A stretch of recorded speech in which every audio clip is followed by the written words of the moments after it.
The radio is dead, not damaged, not malfunctioning. Dead, the handset cable severed clean by a burst of 7.92 fire, the casing cracked open against a stone wall, the last transmission still hanging in the air like a question that nobody answered. It is 2:17 hours on August 8, 1944, the village of Saint Barthélemy, Normandy, France. 11 men from the 120th Infantry Regiment, 30th Infantry Division, Old Hickory, are crouched in the darkness of an apple orchard, 300 meters from their objective, completely cut off from the world. The German 7th Army's armored counteroffensive, 4 Panzer divisions, Hitler's personal order, a gamble to split the Allied front in two, has been in motion for 6 hours. Every artillery piece supporting that attack is being directed through a communications relay post in a farmhouse 60 meters ahead of these men. If that post keeps operating until dawn, the breakout corridor that Eisenhower spent 3 years building will close like a trap on the men inside it. 11 soldiers, no radio, 7 magazines between them, 1 man wounded, and a German garrison that has just been reinforced by a reserve platoon, reinforcements that were never supposed to be there. Here is the question that nobody at SHAF headquarters could answer that night. When an army trains its soldiers not just to fight but to think, what happens when the plan collapses and only the thinking remains? By 3:47 hours you will know the answer. 3 weeks before those 11 men crouched in that orchard, Supreme Commander Dwight D. Eisenhower stood in front of a map at his forward headquarters in Normandy and stared at a problem that should not have had a solution. It was July 18, 1944. Operation Overlord was 6 weeks old. The Allied armies had broken out of the beach, survived the nightmare of the bocage, those iron-rooted hedgerows that turned every Norman field into a fortress, and now held a front stretching from the English Channel to the outskirts of St. Lo. On the map it looked like progress. On the ground it looked like a siege. Field Marshal Bernard Montgomery's forces were grinding against the German panzer concentration around Caen. General Omar Bradley's American armies had advanced less than 30 miles in 6 weeks at a cost of 40,000 casualties. Eisenhower's planners at SHAF had projected the Allied forces would be at the Seine River by day 90 of the invasion. They were at day 42 and had barely reached the planned day 5 objectives. The answer, Eisenhower decided, was not more pressure. It was a scalpel.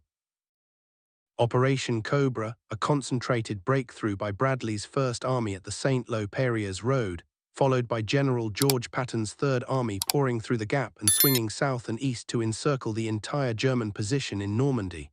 1,500 heavy bombers, 3 infantry divisions, 2 armored divisions, a calculated risk of staggering proportions, and it worked. By August 1st, Patton's columns were racing through Avranches. The German line had not bent, it had shattered. But Hitler did not see what every German field commander saw, that the war in Normandy was already over. Instead, on August 7th, he ordered 4 panzer divisions, the 1st SS, 2nd SS, 2nd and 116th, to strike westward through the town of Mortain and drive straight to the sea at Avranches, cutting Patton's supply lines and splitting the Allied front in two. The operation was codenamed Lüttich ***. It was the largest German armored counteroffensive in the West since Kursk. It was also, Eisenhower would later write, the greatest mistake the German High Command made in the summer of 1944. When the enemy moved to cut our lines, he recorded, he placed his head directly into a noose. The Falaise pocket, the encirclement that would destroy Army Group B, was born the moment Hitler gave that order. But on the ground, in the dark, on the morning of August 7th, it did not feel like an opportunity. It felt like a catastrophe. Staff Sergeant Thomas Hatcher had been in France since June 10th, long enough that the smell of burning diesel and turned earth had stopped registering as unusual and become simply what air smelled like. He was 23 years old, from Knoxville, Tennessee, the son of a railroad foreman who had always said that the most important thing in any job was knowing exactly where you were going before you took a single step. Hatcher had stopped believing that particular piece of wisdom sometime around Vire. He was 5'10", lean in the way that men who have not eaten a full meal in 3 weeks are lean, with a habit of folding and refolding the tactical map in his breast pocket even when he wasn't looking at it, a nervous gesture his men had learned to read as a sign that the sergeant was thinking hard and should not be interrupted. Also in that breast pocket, a photograph. His mother, Evelyn Hatcher, standing in front of a dogwood tree in the backyard of their house on Magnolia Avenue, squinting into the sun. He had carried it since Camp Blanding, Florida, and it was soft at the edges now from handling. His squad, the 11 men who would matter, were Corporal James DeLuca, 19, from Red Hook, Brooklyn, the radio man, who had a talent for finding a usable signal frequency in conditions where no frequency should exist, and who talked too much when he was frightened, which was always.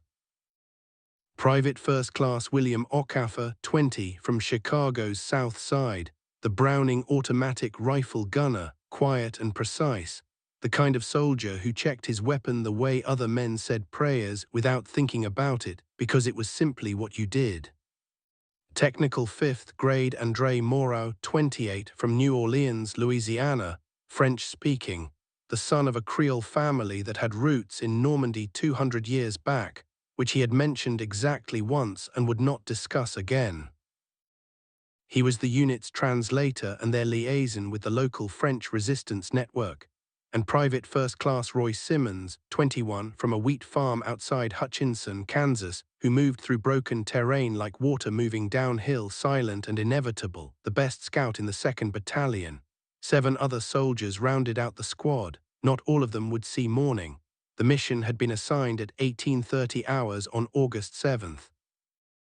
The briefing was 30 minutes long and took place in a farmyard outside Romagny, 3 kilometers south of Mortain, while German artillery was already shifting toward the town. The objective, a German communications relay post housed in a fortified stone farmhouse at the crossroads of Route D-157 and a nameless farm track outside St. Barthélemy. The post was equipped with a Lawrence radio telephone system capable of coordinating artillery fire across a 12-kilometer frontage. Every German panzer regiment pushing through Mortain that night was receiving real-time targeting data through that farmhouse. American forward observers on Hill 317, where a surrounded battalion of the 120th Infantry was already calling in artillery on its own position to break German infantry assaults, had traced the enemy's adjusted fire to this single relay point, neutralized the relay post, silenced the radio. Hold the position until morning, when the 3rd Armored Division's lead elements would push through St. Barthélemy in the general advance. Simple, clean, logical. The plan had one flaw that the aerial photographs taken on August 6 could not show. The photographs were 22 hours old. The situation on the ground had changed in every direction that mattered. Intelligence indicated the farmhouse garrison was a signals section of 9 men, technicians, not infantry. What the 120th Infantry's S2 did not know, because the Raboyers' counterintelligence operation in Mortain had successfully turned a French resistance courier 3 days earlier, was that the relay post had been deliberately used as bait in a prepared defensive trap.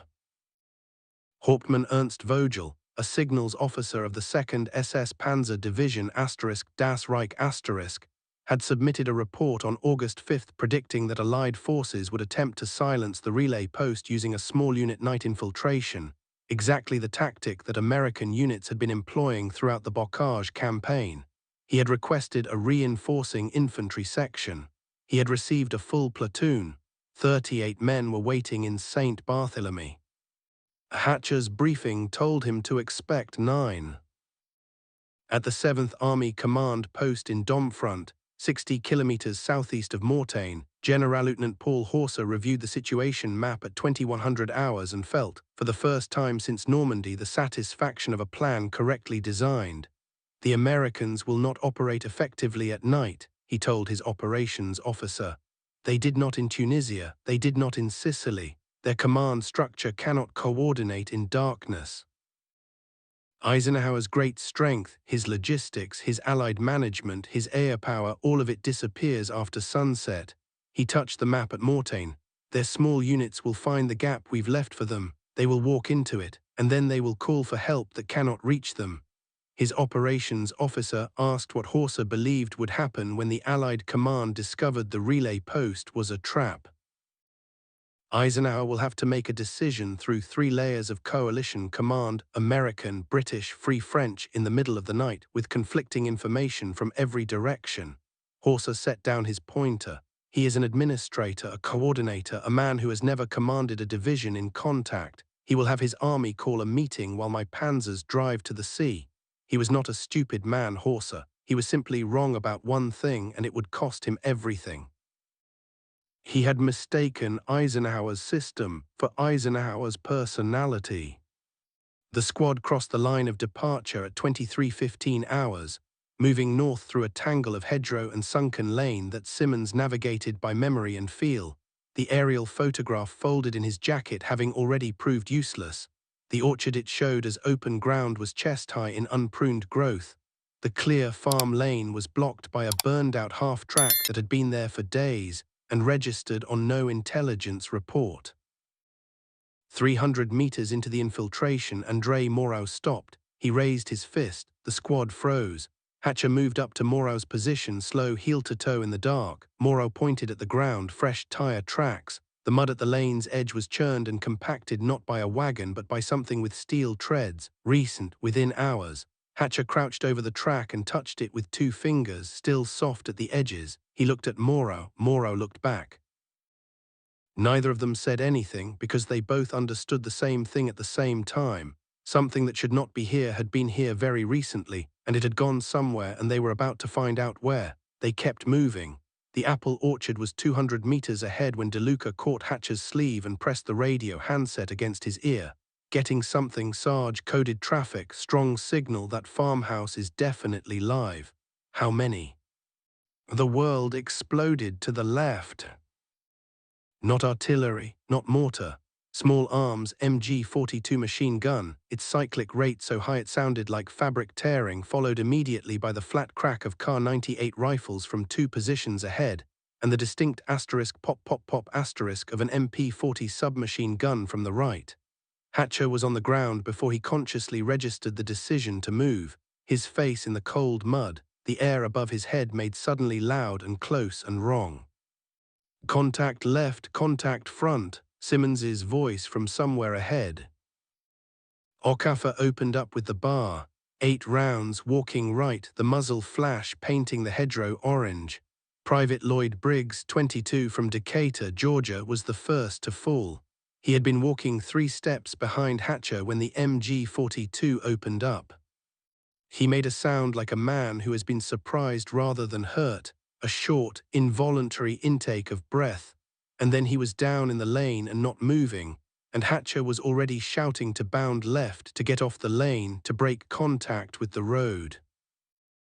What happened next took 45 seconds and felt like an hour.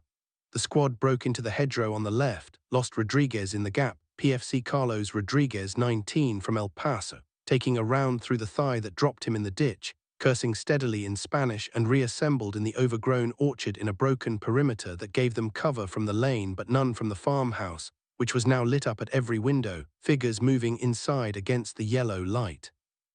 DeLuca had the radio to his ear.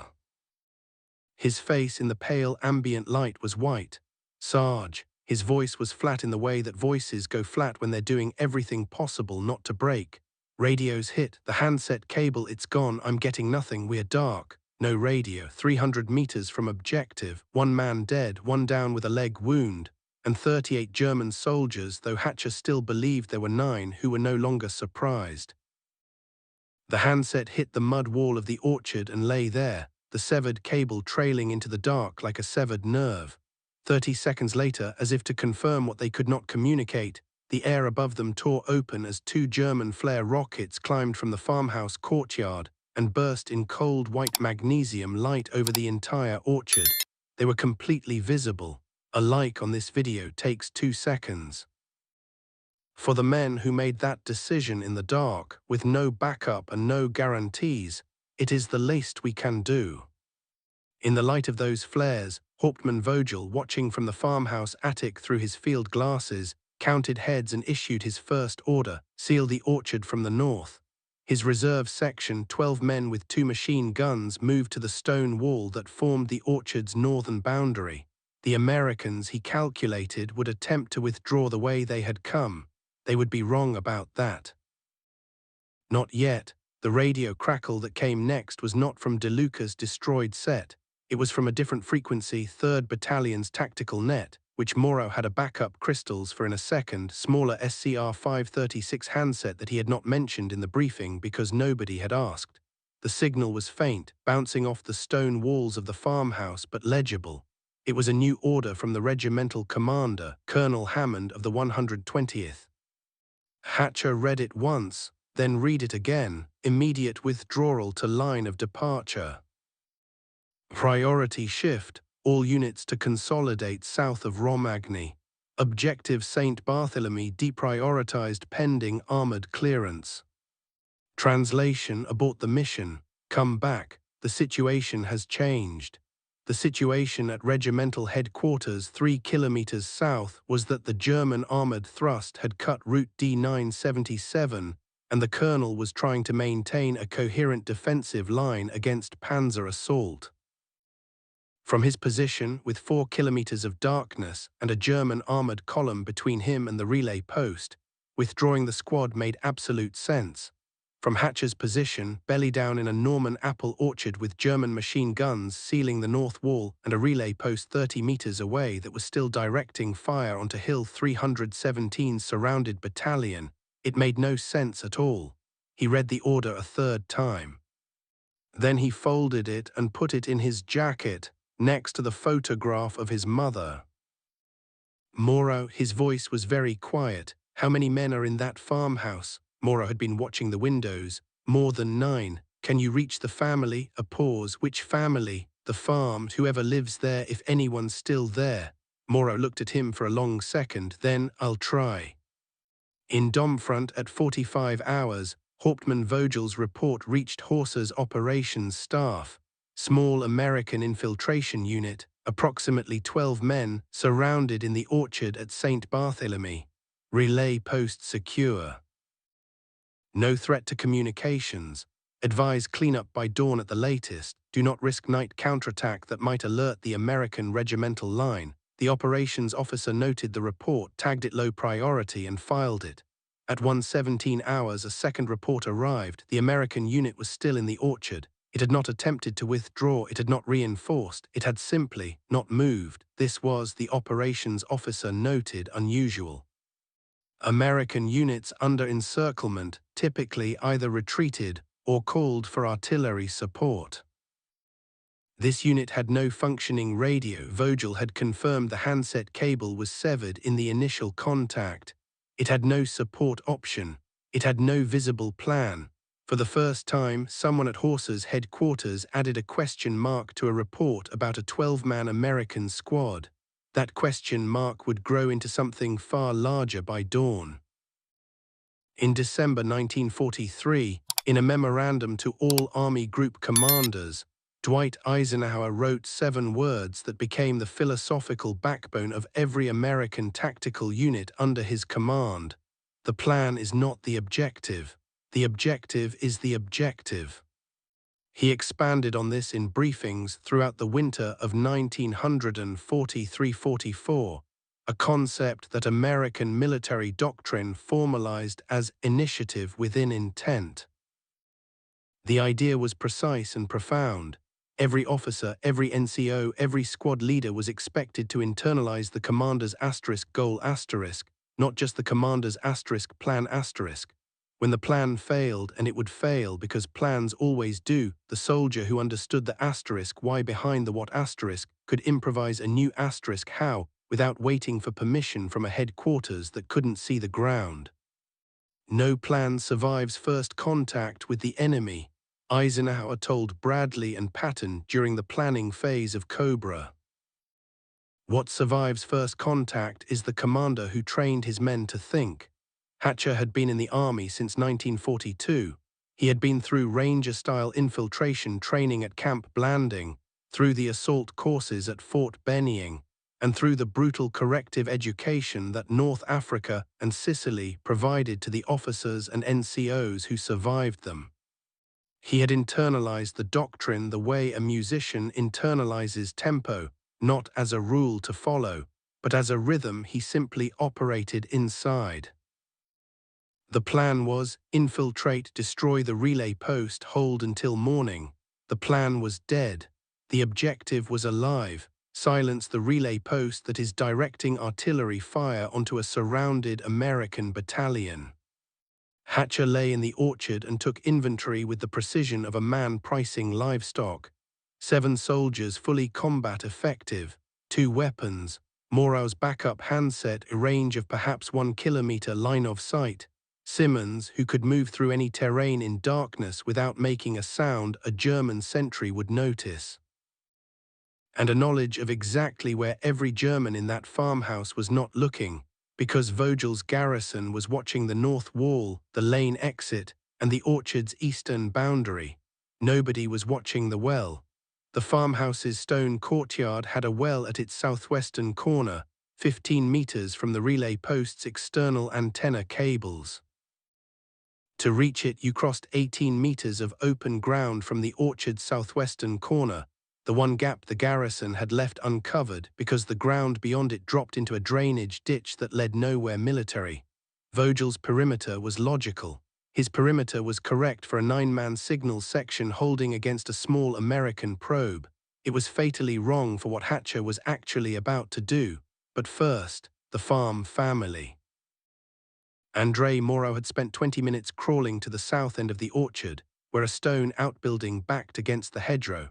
Inside, an elderly Norman farmer named Marcel Beaumont, 71 years old, who had hidden in his root cellar since the German garrison arrived 4 days ago, his daughter-in-law Elise, 34, and her 2 children, ages 7 and 4. They had not eaten since the morning of August 6th. Morau returned to Hatcher at 1:54 hours. He delivered the information in a single breath. Family in the outbuilding alive undetected. The farmhouse interior layout. Elise Beaumont had been inside delivering milk the day the Germans arrived. Antenna cables ran across the courtyard to a wooden pole at the southwestern corner. The relay equipment was in the ground floor room on the north side of the building. And there was something else. The reserve platoon that reinforced the garrison had brought an ammunition resupply for the farmhouse defenders. Morau said the word and watched Hatcher's face. Morau, gasoline, 4 jerrycans in the courtyard left of the main gate. Hatcher was quiet for 3 seconds, then he looked at the outbuilding where Marcel Beaumont and his family were sheltering, then he looked back at the farmhouse. Can we get them out first? Morau said he didn't know. The outbuilding was 18 meters from the farmhouse's eastern window, if the Germans heard movement. Then we get them out first, Hatcher said. We're not burning that courtyard with children in the outbuilding. It would cost them time. It would increase the risk of detection. It would delay the strike on the antenna by at least 20 minutes, 20 minutes in which the relay post would keep transmitting targeting data to German artillery batteries that were currently dropping shells on American soldiers 3 kilometers away. Hatcher chose. If this story has stayed with you, if you want to understand the decisions that shaped the world we live in, this channel needs your subscription to keep telling stories like it. The choice was not glorious. Morau and Simmons would move the Beaumont family to the drainage ditch at the orchard's southwestern edge, slow, silent, with the children carried, before the antenna strike began. Meanwhile, Hatcher and Okafor would position themselves at the orchard's southwestern corner and wait. And Private Eugene Waller, 25, from Cleveland, Ohio, the squad's demolitions-trained soldier, would wait with them, because Waller had 2 blocks of M1 composition explosive and a 30-second fuse that he had been saving for a reason he would now be told. The drain ditch was the key. Eisenhower's logistics doctrine, the side that sustains operations wins, cut both ways. The Germans had brought those 4 jerrycans of gasoline into the courtyard because they needed fuel for the relay post's backup generator. They had created, in doing so, a weapon they had not intended to leave behind. Hatcher read the terrain, he read the enemy's expectation. He saw the gap their Phase 1 contempt had left wide open. They had prepared for an American unit that would follow its plan. They had not prepared for an American unit that had thrown its plan away and was now working from first principles. The plan was new. The plan was dangerous. The plan depended entirely on Vogel's garrison being exactly where the last 30 minutes of observation said they were. Simmons checked his watch, looked at Hatcher and said, "Ready when you are, Sarge." 2:37 hours. Mora went first, moving flat along the orchard's southern edge with Simmons 2 meters behind him, a child, the 7-year-old, who had not made a sound because Elise Beaumont had told him not to, and children in occupied Normandy understood things that children should never have to understand pressed against Mora's chest. Elise came next with the 4-year-old wrapped in her coat. Marcel Beaumont, 71 years old, moved last. He moved like he was walking to church. Hatcher watched from the southwestern corner of the orchard, 20 meters away, and did not breathe.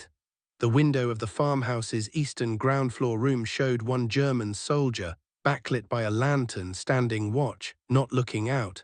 The German sentry had been standing for 4 hours. His attention was fixed on the lane, the direction the Americans were supposed to attack from, and his eyes had long ago stopped adjusting to the darkness on the other side of his lantern's glow. The light kills your night vision. Every American infantry NCO knew this. The Germans, who had been standing watch under electric light inside a stone farmhouse for 4 hours, had effectively blinded themselves to everything beyond 5 meters. Eisenhower had pushed this doctrine down through every level of training. Understand your enemy's limitations as precisely as your own. Know what they cannot see before you move. Marcel Beaumont and his family reached the drainage ditch at 2:41 hours. Hatcher let out one breath. Then he tapped Waller on the shoulder.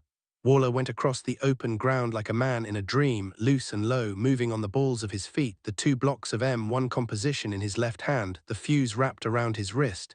18 meters of open ground. The German sentry did not move. Waller reached the stone wall at the courtyard's southwestern corner, pressed himself against it and looked back. Hatcher was already moving. He reached the wall. Okafor came 3 seconds behind him, the bar's bipod folded against the stock.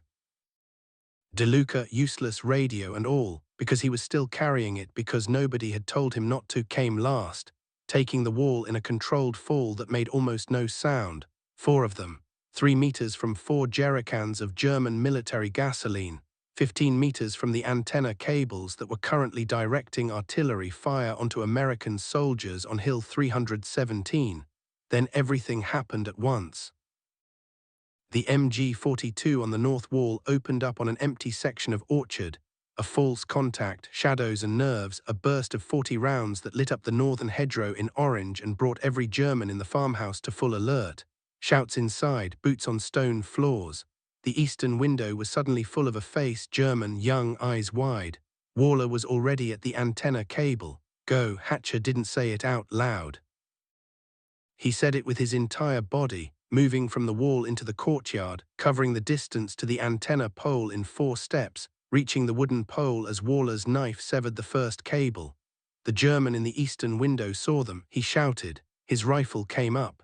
Okafor fired the bar from the hip, 1 burst, 5 rounds, the window disintegrating, and then the courtyard was a different kind of chaos than it had been a moment ago.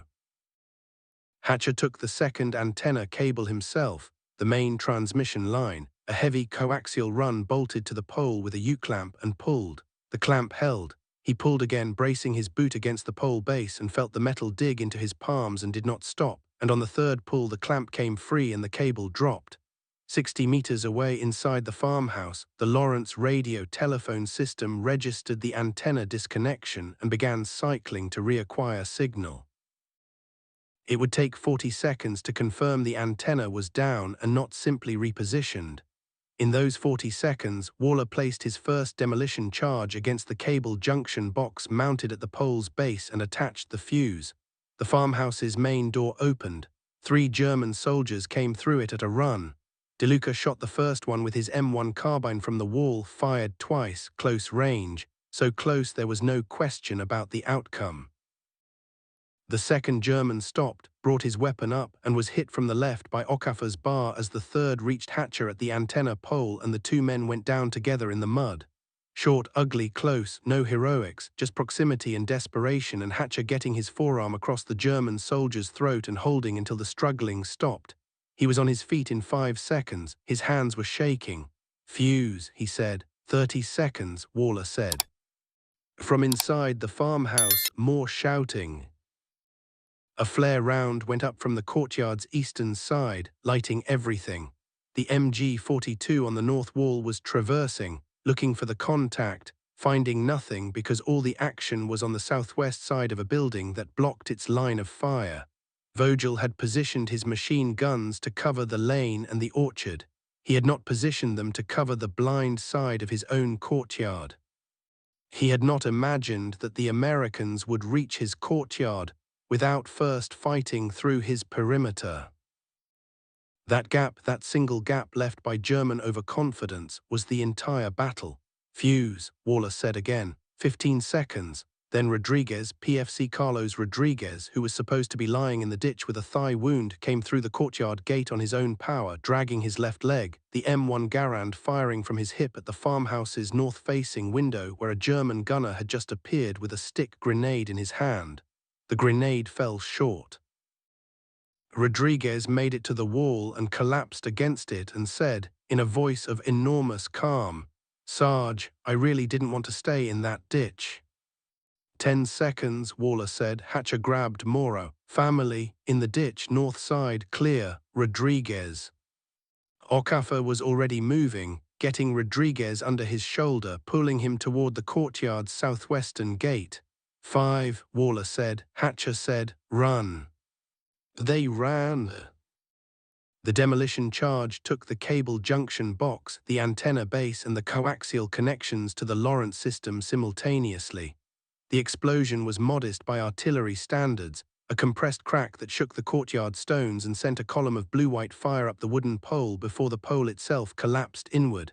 The flash ignited one of the jerrycans, that can ignited the other 3. The secondary explosion was not modest. The courtyard became a wall of fire. The relay post's external antenna array was destroyed.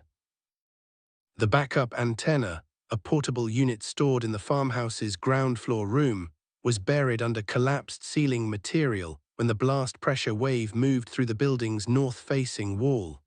At 2:54 hours, every Panzer regiment in the Mortain counterattack lost coordinated artillery targeting.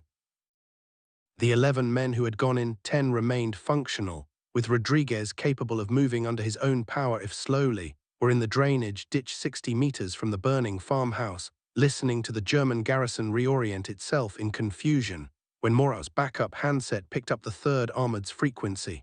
The lead elements of Combat Command B 3rd Armored Division were 3 kilometers south of St. Barthélemy, ETA 40 minutes.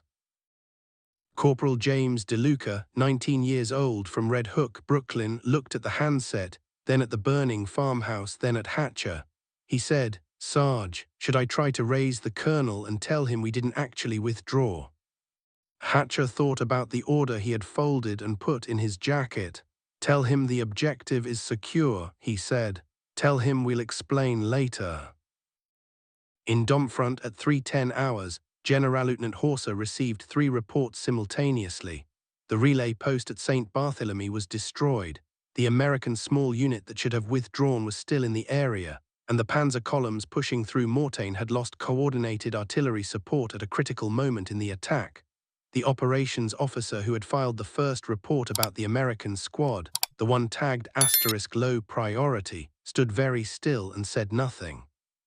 Horsa looked at the map for a long time.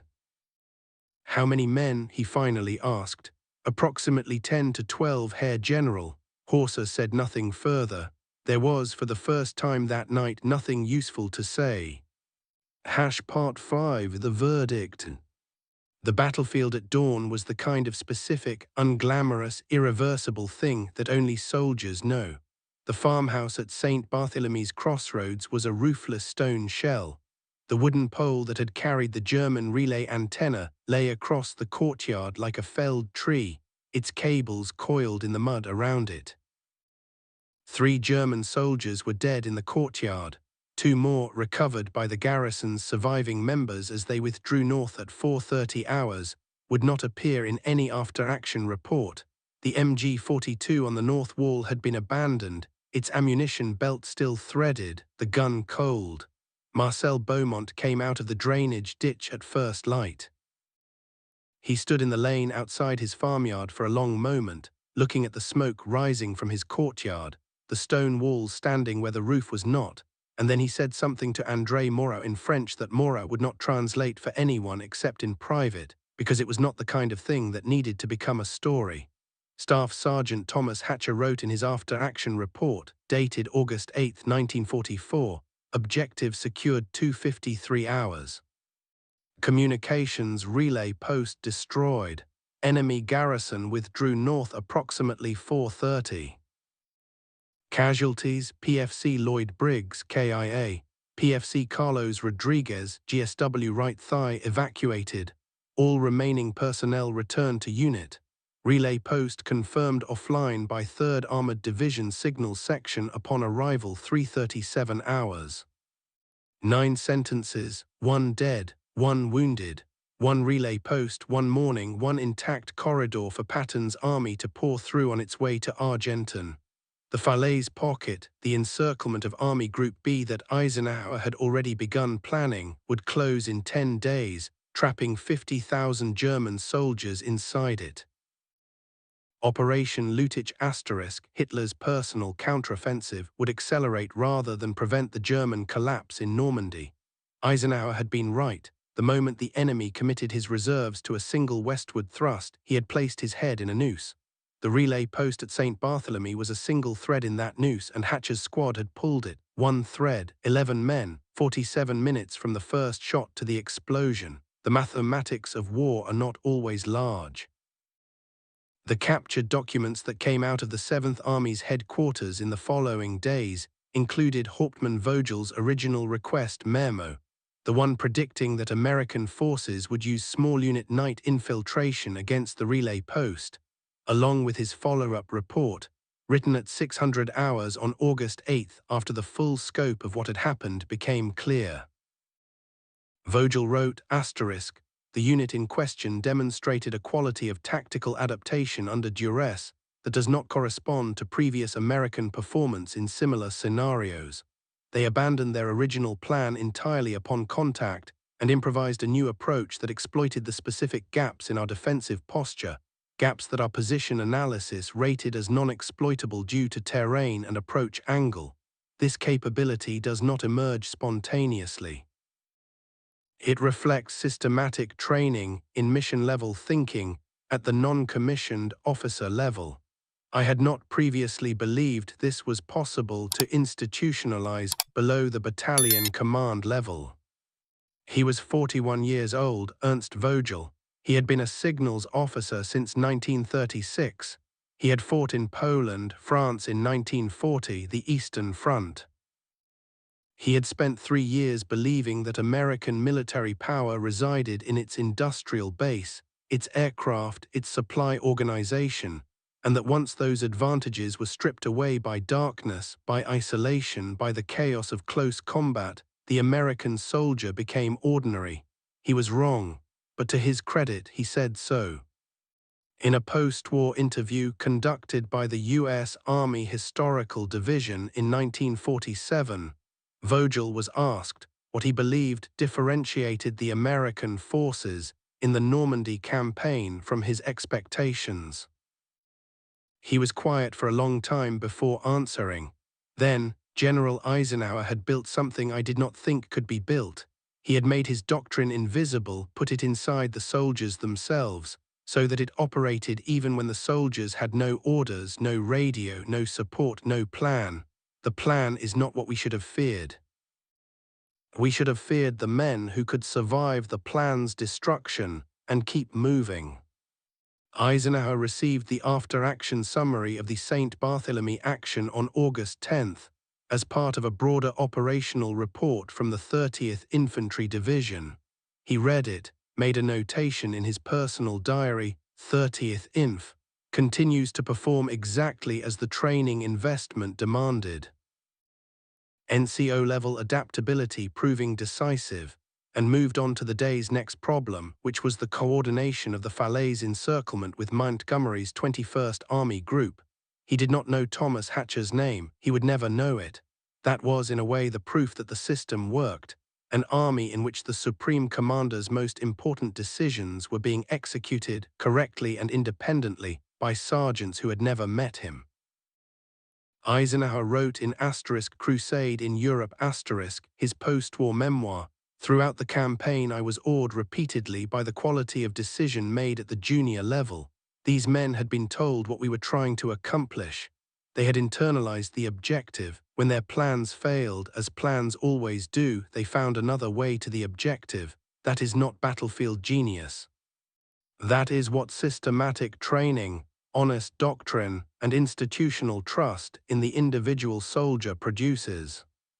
He was describing a system. He was also describing Thomas Hatcher, André Mora, William Okafor, Roy Simmons, James DeLuca, Carlos Rodriguez, who would walk again without a cane by 1946, and Lloyd Briggs, 22 years old, from Decatur, Georgia, who would not walk anywhere again. The lesson of St. Barthélemy is not that American soldiers were braver than German soldiers or tougher or more capable. The German soldiers who built Vogel's defensive position were skilled professionals who executed a well-designed plan. The lesson is something harder and more enduring than bravery.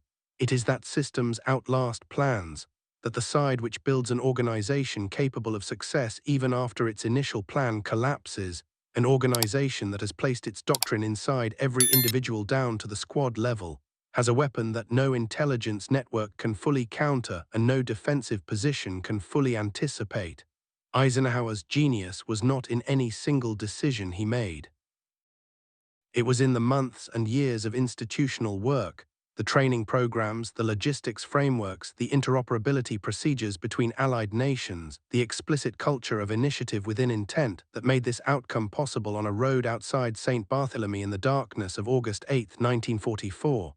Logistics is not support, it is strategy. Coalition leadership is not diplomacy, it is force multiplication. Calm at the command level is not passivity. It is the most powerful signal a commander can send downward through an organization under pressure. And the darkness, the Norman darkness that Horsa believed would neutralize American power, turned out to be exactly where that doctrine shone brightest, because American soldiers had been trained to think, not merely to follow, and thinking cannot be blacked out. If your father, grandfather, or great-grandfather served under Eisenhower's command in North Africa, Sicily, Normandy, or the drive into Germany, I want to hear about it in the comments. What unit, what campaign, where did they end up? Those stories exist in family memory and nowhere else. Share them here. Route D-157 still exists. It runs through St. Barthélemy, Normandy, in the department of Manche. The crossroads where the farmhouse stood is now a junction marked by a low stone wall and a small calvary, a stone cross common throughout rural Normandy. There is no marker there for what happened at 2:53 hours on August 8, 1944. There is only the road and the wall and the orchard grown wild again after 80 years. And somewhere in Knoxville, Tennessee, there is a name in a Veterans of Foreign Wars register, Thomas A. Hatcher, Staff Sergeant, 120th Infantry Regiment, 30th Infantry Division, that most people walk past without looking at. Look at it. That name is what Eisenhower built.